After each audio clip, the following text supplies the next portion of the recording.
Hi, this is Mike Green, and this is Screaming Trumpet.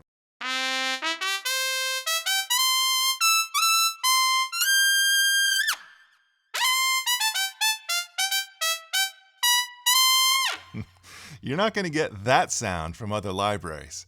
That's not bragging, by the way, because I didn't record this. Screaming Trumpet was recorded a few years ago by Warp 4. They recorded Wayne Bergeron, who's probably the most well-known big band trumpet player in the world right now. And the library sounds amazing. So much so that I was literally their very first customer. It's a great sound set, and as someone who owns all the other trumpet and big band libraries, this is the only one that really nails the classic lead trumpet sound. I love the sound of this. But here's the thing. First, with all due respect to Warp 4, I'm not saying their interface isn't intuitive, but, well, let's just say I have a different preference for how an interface should work. Then the other thing, they recorded Wayne playing trumpet, which is great, but they also did flugelhorn, piccolo trumpet, and trumpet with Harmon mute, cup mute, straight mute, and a whole bunch of other mutes. It's this huge collection which is really cool, but it's expensive. Now, I could be wrong, but I think most people, like me, are really only interested in the main trumpet, the screaming trumpet. That's where the real power of the library is. So, I asked Jeff if he would be open to me taking just the main trumpet, so it would be a lot cheaper than buying the full Warp 4 trumpet collection, and then give it a Realitone style interface, and then offer that version to, well, you. He agreed to it, so now we have this Screaming Trumpet Realitone Core Edition. This is, in my opinion, a very playable instrument now, and it still has all the Screaming Trumpet articulations. Win-win. So here's how it works. There's a sampled true legato.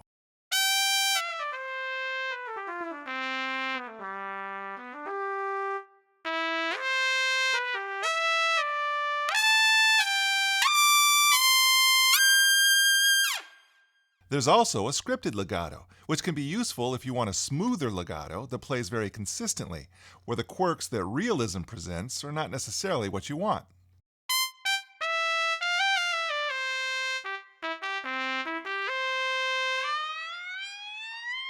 The main sustain articulation has 5 velocity layers. So even though the name is screaming trumpet, it's actually a very versatile trumpet that can cover a lot of ground. In fact, there are also a couple specific darker timbres where I think Wayne used a different horn.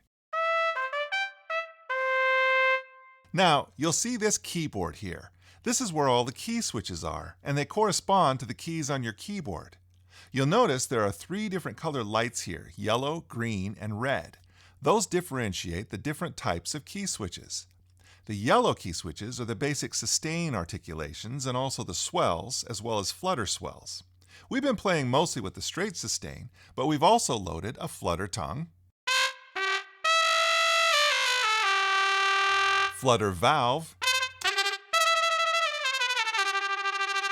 growl,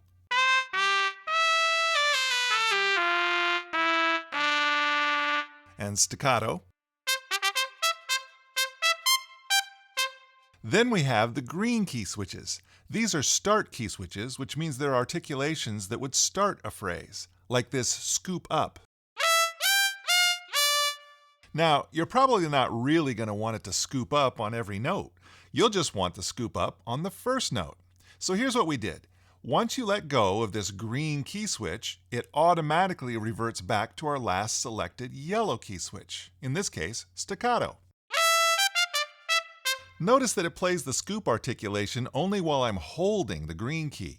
Once I let go of the green key switch, the software automatically takes us back to the yellow staccato articulation. Or better yet, let's switch to the main sustain articulation instead. And of course, there are other start articulations.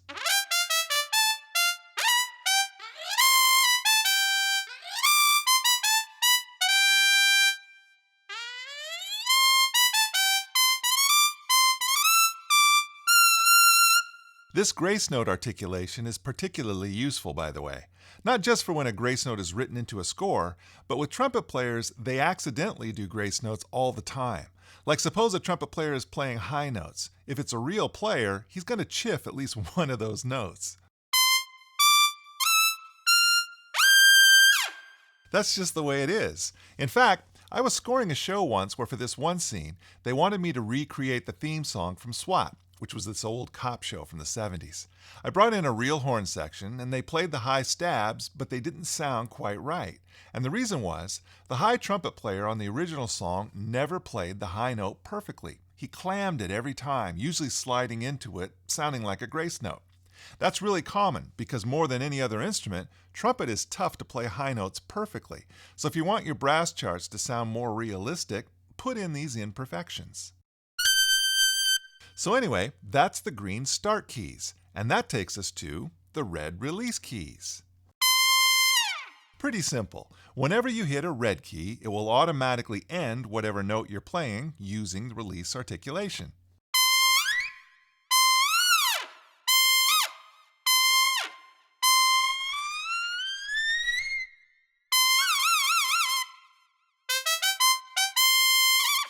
It works even if you're playing a chord. Now, there are way more articulations than we can fit on this keyboard. There are 8 sustain articulations, 14 swell articulations, 20 start articulations, and 26 release articulations. They're not all going to fit. Plus, you may have your own opinions for exactly how you want your key switches to be laid out. So on the settings page, you can select exactly what will be on each key. There's also one other key switch we haven't seen yet, and that's the repeat key. This is for when you're playing 16th notes or some repetitive pattern that's too hard to play on one key. The repeat key plays whatever note is the last note you played. It repeats, like this. You may notice that you're hearing round robins, by the way. We've scripted 3 round robins, so you won't get a machine gun effect. Then we also have this timbre section. This is not an EQ, it's actually different samples using neighbor borrowing. This way you can create multiple trumpet tracks where they play unison and it will still sound like a section. Then you've got reverb and vibrato controls. There are a couple vibrato sustain articulations, but you can also bring in a scripted vibrato with the mod wheel.